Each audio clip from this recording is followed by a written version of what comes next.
আশীর্বাদ হুঁশিয়ার আরোহণ মাইক্রো ফাইন্যান্স হুঁশিয়ার Sachin micro finance go back আমার দাবি আমার দাবি দুখীয়া জনগণক লুটিপুটি খোৱা মাইক্ৰো ফাইন্যান্স হাই হাই মাইক্ৰো ফাইন্যান্সে দুখীয়া জনগণক লুটি খোৱা হাই হাই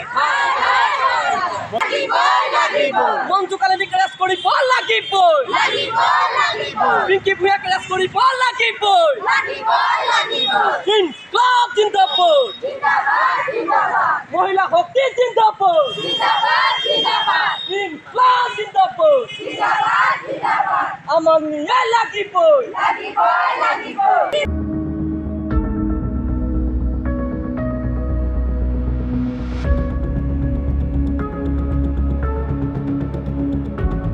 জনগণে পইচা খোৱা গ্ৰেপ্তাৰ কৰিব লাগিবই মহিলা শক্তি জিন্দাবাদ মহিলা শক্তি জিন্দাবাদ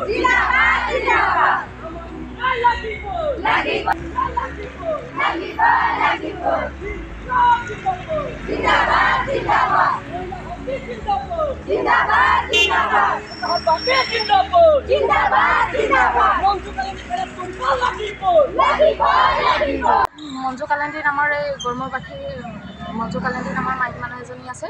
তাৰপিছত ইকৰাজন চাহ বাগিচাৰ পিংকি ভূঞা নামৰ দুগৰাকী আছে মহিলা।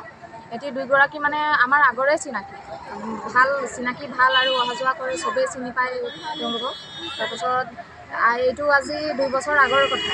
এটি মানে মাইক্ৰ' ফাইনেন্সৰ এনেকুৱা এইবিলাক চিষ্টেমবিলাক কথাবিলাক আমাক ক'লে। তাৰপাছত বেংকৰ যিবিলাক এজেণ্ট আছিলে, এজেণ্টক আমাৰ ওচৰলৈ লৈ আহে বোলে এনেকুৱা হেৰি এইটো কি কয় লোন দিছে বোলে হেৰি মাইক্ৰ' ফাইনেন্সৰ পৰা।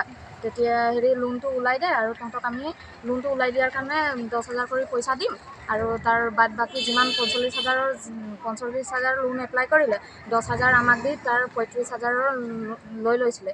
35,000 লৈ তাৰ যিমান 45,000 লোনৰ যিবিলাক EMI আছিলে সেইবিলাক এটি ভৰিম বুলি আমাক চুক্তিবদ্ধ কৰিছিলে। আচ্ছা, এইকণতে এটা প্ৰশ্ন সুধি দিওঁ যে লোকৰ নামত লোকে লোন উলিয়াব বিচাৰিছিলে, বাধা দিয়া কিয় নহ'ল? যে আপোনালোকৰ নামত কোনোবাই লোন ল'ব বিচাৰিছে, আপোনালোকৰ ডকুমেণ্টছ ব্যৱহাৰ কৰিব, আপোনালোকক 10,000 টকা দিব মাত্ৰ, কিন্তু আপোনালোকে কিয় লোন ল'বলৈ দিছিলে তেওঁলোকক? বা কি কাৰণত তেওঁলোকে ইমান পৰিমাণৰ টকা লোন ল'ব বিচাৰিছিলে, কৈছিলে নেকি? তাহাঁতি কৈছিলে বোলে আমি কিবা হেৰি ব্যৱসায় এনেকুৱা আমাৰ বিজনেছ আছে বুলি কৈছিলে। তাৰপাছত তাহাঁতি আমাক এইটো কথাও চবৰে আগতে কৈছিলে যে আমি আমাৰ এইবিলাক লেনদেনবিলাক বোলে আমাৰ বেংকৰ মেনেজাৰবিলাকো জানে, এজেণ্টেও জানে, চবেই জানে বোলে তোমালোকে টেনশ্যন ল'ব নালাগে যে আমি EMI বিলাক তোমালোকে আমাক 35,000 দিবা, তোমালোকৰ যিবিলাক 45,000 কিস্তি আছে এই 45,000 কিস্তিটো আমি ভৰি দিম, কিন্তু তোমালোকে ওলাই দিবা যে তোমালোকৰ ডকুমেণ্টছ দি, সেইটো কাৰণে আমি তোমালোকক 10,000 টকাটো দিম এনেকুৱা বুলি আমাৰ লগত হেৰি চুক্তিবদ্ধ কৰিছিলে। তাৰপাছত যেতিয়া লোনটো লৈ দিয়াৰ পাছত তাহাঁতি 2 বছৰ দিন ধুনীয়াকৈ কিস্তি চলাই দিলে। কিস্তি শেষ হৈ যোৱাৰ পাছত আকৌ নতুন লোন এপ্লাই কৰা যে এজেণ্টবিলাকেতো কয়েই যে বাইদেউ আপোনাৰ কিস্তি শেষ হ'ল, আপুনি নতুন লোন এপ্লাই কৰক।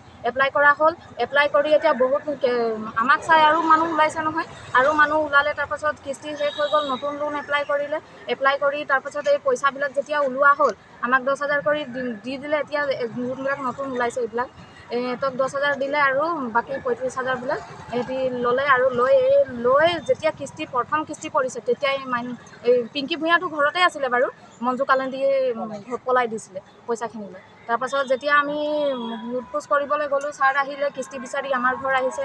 ছাৰহঁতক ক'লোঁ বোলে হেৰি বাইদেৱে আপোনালোকক অনলাইন পে'মেণ্ট কৰি দিছিলে, কিস্তিবিলাক অনলাইন কৰি দিছিলে, এতিয়া আমাৰ ঘৰ কেলৈ বিচাৰি আহিছে? আপোনালোকেতো চব কথা জানেই বুলি কোৱাত ছাৰ আমি নাজানো নহয়, আপোনালোকৰ একাউণ্ট এই ডকুমেণ্টছ দিহে হেৰি লোনটো এপ্লাই কৰা হৈছে, এতিয়া আপোনালোককে কোৱা হ'ব এনেকুৱা ক'লে। আৰু কোৱাৰ পাছতো ছাৰহঁতে নামানে আৰু বাৰে ঘৰ আহে, কিস্তি বিচাৰি আহে, সময় নাই মানে। কিমান সংখ্যক লোকৰ পৰা আচলতে এনেধৰণে লোন উলিওৱা হ'ল? এইটো হ'ব 300-400 মান মানুহ হ'ব, আৰু ক'ত আছে আমি এইটো গম নাপাওঁ। এখন বাগানৰে নে কেইবাখনো বাগান? কেইবাখনো, এইটো যেনিবা হাতীকলি ৰঙাজানৰ আছে, তাৰপাছত লখুজান আছে, ইকৰাজান আছে, বালিজান আছে, এই বৰ্তিকা আছে, তাৰপাছত কাকচাঙৰ আছে। এই ঘটনাটোক লৈ আপোনালোকে আৰক্ষীক অৱগত কৰিছিলে, গোচৰ দিছিলে, তাৰপিছত আৰক্ষীয়ে কি ব্যৱস্থা ল'লে? আমি আৰক্ষী থানাত গোচৰ দিছিলোঁ। দিয়াৰ পাছত ছাৰে ক'লে বোলে দেখিছোঁ দিনে দিনে বোলে কেছটো এজাহাৰ দিয়া বহুত মানুহ হৈ গৈছে বোলে।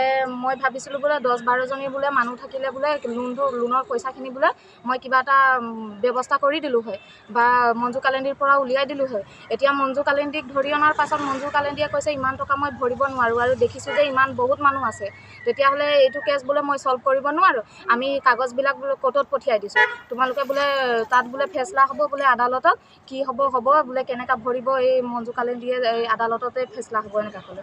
তো আমাক তেনেকুৱাই কৈ ছাৰক যেতিয়াই আমি ন্যায় বিচাৰি যাওঁ ছাৰৰ সন্মুখত আমাক অচি ছাৰে কৈ দিয়ে যে মই কোৰ্টলৈ পঠিয়াই দিছোঁ কাগজ, তাতে যাব, ইয়াত নাহিব এনেকুৱাকৈ। আৰু বেছি ভিৰ লাগি থকাৰ কাৰণে আমাক আৰক্ষী থানাত এদিন কৈছিলে, মই স্পষ্টভাৱে চবেই আছে ৰাইজ আছে মই ক'ব বিচাৰিছোঁ, আমাক থানাত এনেকুৱাও কৈছিলে যে এই সদায় বোলে ইয়াত কিহৰ ভিৰ লাগি থাকে বোলে।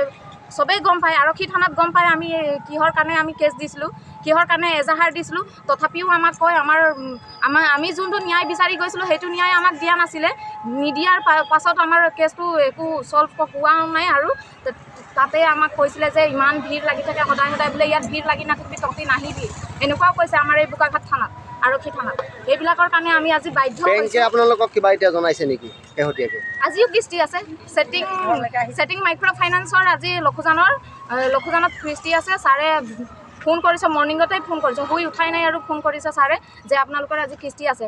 তো মই ক'লোঁ, মই একো নক'লোঁ, ছাৰক ইমানটোৱে কথা ক'লোঁ, আপুনি নিজেই আহিব নাই কিস্তি ল'বলৈ। যেতিয়া আপুনি নিজে কিস্তি ল'বলৈ আহিব, একাউণ্টটো আপুনি মাৰিছিলে, আপুনি কিস্তি ল'বলৈ আহিলেহে মই কিস্তি দিম এনেকুৱা ক'লোঁ। ছাৰে হ'ব ক'লে আৰু ফোনটো কাটি দিলে। এতিয়া আমি বিচাৰিছোঁ আমাৰ মিডিয়াৰ সন্মুখত আহক, মঞ্জু কালেণ্ডীয়ে আৰক্ষীয়ে ধৰি আনক আৰু আমাৰ সন্মুখত মানে স্পষ্ট কৰক যে পইচাখিনি পিংকি ভূঞা আৰু মঞ্জু কালেণ্ডীয়ে নিজে লৈছিলে আৰু বাদ বাকী যিমানেই হওক লাগিলে ই দেৰিকৈ ঘূৰাই দিয়ক। যদিও ঘূৰাব নোৱাৰে, আমাক যিমান গোটা মানে মুঠ পইচা লৈছিলে আমাক সেই পইচা ঘূৰাই দিয়ক, আমি নিজে কিস্তি ভৰি ল'ম, নহ'লে আমাৰ কিস্তিখিনি মাৰি দিয়ক। যেনেকুৱা ছাৰহঁতৰ লগত এটি মিল আছে সেই ছাৰহঁতক মাতি এতিয়া মানে ছাৰহঁতৰ লগত নেতি স্পষ্টভাৱে কথা পাতক আৰু যে আমাৰ মুখৰ আগত পাতক যে আমি কিস্তিখিনি ঘূৰাই দিম, যে 2 বছৰৰ কিস্তিটো মই বোলে 4 বছৰত ভৰি হ'লেও কমপ্লিট কৰি দিম বুলি আমাৰ আগত স্পষ্ট কৰক, মানে সেয়াই বিচাৰিছোঁ। আমাৰ কালেণ্ডি আহি কওক, ছাৰকেইটাকো মাতক, মুখৰ আগত কৈ দিয়ক, নহ'লে সি দুনাই যিমান পইচা লৈছে আমাৰ মানুহকেইজন পইচাকেইটা নহ'লে ঘূৰাই দিয়ক, নহ'লে সি কৈ দিয়ক মুখৰ আগত ছাৰক ৰখাই যে আমি নিজে কিস্তিটো মাৰিম। যেনেকৈ সি জবান দি পেলাই কৈছিলে যে আমি ধাৰ মাৰিম, তেনেকৈ লাগিলে সি নিজে ছাৰক দি দিয়ক হাতত পইচা। ছাৰে মুঠতে আমাৰ মানুহকেইটাৰ আগত পইচা বিচাৰিব আহিব নালাগে, মঞ্জু কালেণ্ডি আৰু এই পিংকি ভূঞা আহি কৈ দিব লাগে, আমি ইমানতে অনুৰোধ জনাইছোঁ। মাইক্ৰ' ফাইনেন্স ধৰক এতিয়া আশীৰ্বাদ, ছেটিং, আৰোহণ আৰু এটা কি আছিলে এইটো সমস্তা, এই 4টাই নহয় আৰু বহুকেইটা আছে। এতিয়া ডাঙৰ এখন জাল পেলাই ইহঁতি আমাৰ শ মহিলাৰ পৰা লুণ্ঠন কৰি পইচা লৈ গৈছে আৰু তাতে জড়িত হৈ আছে স্থানীয় কেইজনমান ব্যক্তিও। এতিয়া পিংকি ভূঞা আৰু মঞ্জু কালেণ্ডি নামৰ যি দুগৰাকী মহিলা, তেখেতসকলে দীৰ্ঘদিন ধৰি কিন্তু এটা চক্ৰান্ত এটা চল চাতুৰিৰে এইসকল সাধাৰণ বাগানত শ্ৰম কৰি খোৱা মহিলাৰ লগত সম্পৰ্ক গঢ়ি তেখেতসকলক ক'লে যে আপোনালোকৰ দামত আমি পইচা ল'ম, 10,000 টকা আপোনালোকক ফ্ৰীতে দিম, বাকীটো আমি ঘূৰাই দিম। এনেকৈ চল চাতুৰিৰে তেখেতসকলে এটা মিতিৰালি কৰি পেলাই লাখ টকা বহু মানুহৰ নামত উঠাই ল'লে।